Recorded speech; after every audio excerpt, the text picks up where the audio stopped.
kids who kill their parents. How far would you go to stop the abuse? Hi, everybody, and welcome to our program. From coast to coast, kids driven to desperation by physical and sexual abuse are striking back. They're killing the parents who are abusing them. This sweet 17-year-old young lady, Billie Jo Powell, you might recall, made national headlines when she shot her sexually abusive father in the back while he was sleeping. Billie Jo is our first guest. Welcome, honey.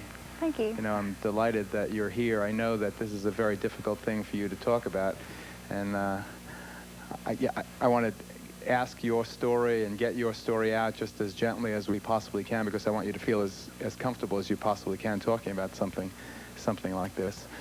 But did you premeditate the killing of your abusive dad? Is it something you thought about before you did it for a long time? Well, not that day, not the same day, but years or months before I'd threatened to kill him. He was a mean, a vicious man, wasn't he? Yeah. I mean, he did things to you too, didn't he? Mm-hmm. What kind of things did he do? He beat me and touched in different places. You know, what I want to do is I want to introduce our other guests. I want to talk about another story, a couple of other stories that are the same kinds of tales of horror from the young people, and then I'm going to get back to you, okay, Billie Jo? But I want you to know that we're on your side here, okay? What I want you to bear in mind as we go through this topic today is that you have a wide range of these stories. On the one hand, you have children. Let me call her, although she's a young lady, 17 years old now, 16 years old when it happened. You have Billie Jo, sexually and physically abused by a terrible, terrible person who did what she felt was the only way she could to save her own life. Then you have stories like John's out in Lexington, Oklahoma now, a bit more controversial. Remember the Menendez case going on in Southern California, these two rich kids who killed both their mother and father with a shotgun, claiming that they were frightened for their life. The question is, why'd they kill their mom as well as their dad? Go back to Billie Jo. We know that you killed your abusive father when you were 16 years old, but how old were you when he began abusing you? Supposedly when I was an infant. How old were you that you remember, sweetie? I think about 5. And from the time you were 5 until the time you were 12, those 7 years, where was your mom? Did she not notice what was going on? My mom was real sick. She's got a lot of health problems and everything, and so she was on a lot of medication. Now, who called the authorities when you were 12? A neighbor. And what happened? DHS came and got me, and I was put in DHS. So also Oklahoma's Department of Human Services, they came and took you where? To a foster home? Mm-hmm. Now, did you miss your parents? Ironically, even though they're abusive, they are your parents. Did you want to go home? What happened? Why'd you go back there? I wanted to be with my mother, and my father, as far as I was concerned, wasn't there. And while I was in DHS custody just before I went back home, and my mom was supposed to have been diagnosed with bone marrow cancer, so I wanted to be home with her. And so they decided to put me back in the home. How long was it after you went home, Billie Jo, that your dad started abusing you again? Maybe a month, not even that long. And what did he start doing to you? He started touching me again and everything like that. Did he try to rape you? Not that I know of. Not that you remember, but you don't know what happened when you were much younger. That's what you're saying. Did he smack you around? Yeah. How often did this abuse happen? Did he grab you whenever you try to walk past him? Yeah, he'd smack you whenever you... He'd reach out and make it look like he wasn't touching me, you know, on purpose. And I'd say something, and he'd say, oh, I just accidentally done that, so... Irvin, help us here. I know that shyness and a lot of other reasons prevent a young person from really being frank. Tell us about what this man did to her.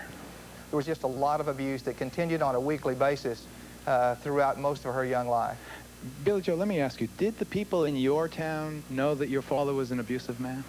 Well, I didn't know they did, but after my case came out and everything, I went back to cement for a while, and they told me that they did know. They figured out it was happening. They didn't know what to do. Did anyone feel sorry your father was dead?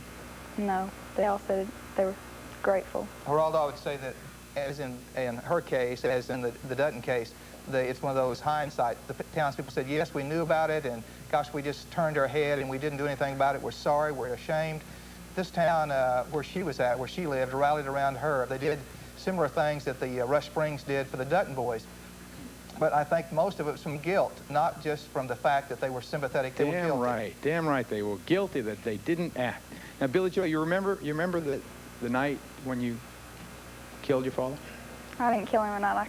I killed him in the morning. Okay. Do you remember it? Vaguely.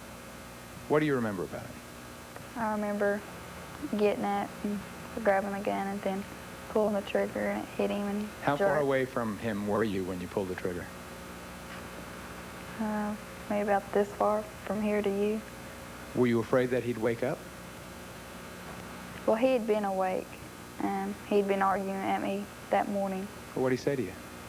He just started latching in on me, like he always did. He just started griping at me that I wasn't doing anything right and everything like that. And he'd reached back over to get something on the end table, and I pulled the trigger. I want everyone to realize something here. She's very shaky emotionally. Everyone in the audience, and you know how when you're shaky emotionally, you can't sometimes convey really what's going on inside you. I know that she's been under therapist care for the tremendous emotional upheaval that this obviously caused her. And I really don't think that you can really express what it was. Irvin, help me. I don't think I'm going to push her anymore to say anything more than she said, but I know these things occurred. I know we did the investigation. We know they were there. I knew the townspeople knew they were there. And she is another one that was pushed to the last point. This particular incident, I know she had thought about before. This wasn't just the only day that she thought of doing what she did. And she was a person like a trapped animal looking for a way out, and this was the only way out, and this happened on this particular day. Was the range really as far as from It was a little closer than that. This was in the bedroom, and he was on the bed, lying on his side, and the shot was, of course, the shot that she fired, the one shot was a fatal shot. It was somewhat closer than, I think, Billie Jo, than that. That's a little What if distance. she had missed? I think that she probably would have been killed by him. The death of a monster, kids who kill their abusive parents. Our focus. Will be right back. Little girl, I realize you're nervous and everything, but I'm not feeling that you're very remorseful about what happened. And I'm wondering, was there no one for you to turn to, a school counselor, a best friend, or someone perhaps? I had tried different people, and nothing was really happening. Like she said, her brother was very controlling. He knew how to get away with different things, and that's how my father was. And no, I don't have no remorse. You're not sorry? No, not for killing him, but for killing a human being. And also, I know this is a very sensitive topic, but remember to reserve a lot of your rage for the parents who were sexually abusing the children, who were physically abusing the children, who were emotionally abusing the children. Remember who, for instance, this Lonnie Dutton guy from Rush Springs, Oklahoma was. He was a bully. He was a brute.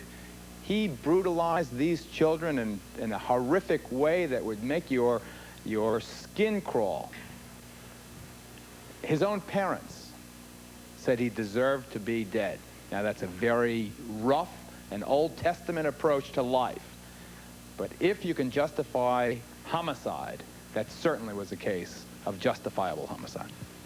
I'm not here to say I support that the victims should take the law in their own hands necessarily, but my feeling is if the victims who have innocently, been attacked or abused in any way have to suffer through that and then suffer through a trial, the people that were around them, their families, the agencies, whatever, should be on trial right there with them. I agree with you, man. Okay, let's go to our expert, Kathleen Hyde, who authored this book, Why Kids Kill Parents, Child Abuse and Adolescent Homicide. I know the cases are very different, Dr. Hyde, but first of all, we have Billie Jo's case. Do you want to speak to this specifically? certainly, in many respects, Billie Jo's case is very typical. There's physical abuse on the record. There's sexual abuse. It can be substantiated. There is not another adult person that is helping that she feels that she can go to and can protect her. Now, Billie Jo was saying that she couldn't remember what was going through her mind. I don't know what was going through her mind, but typically what goes through kids' minds at the time is a sense of absolute terror. They're growing up in a home where the stress levels are almost like a concentration camp.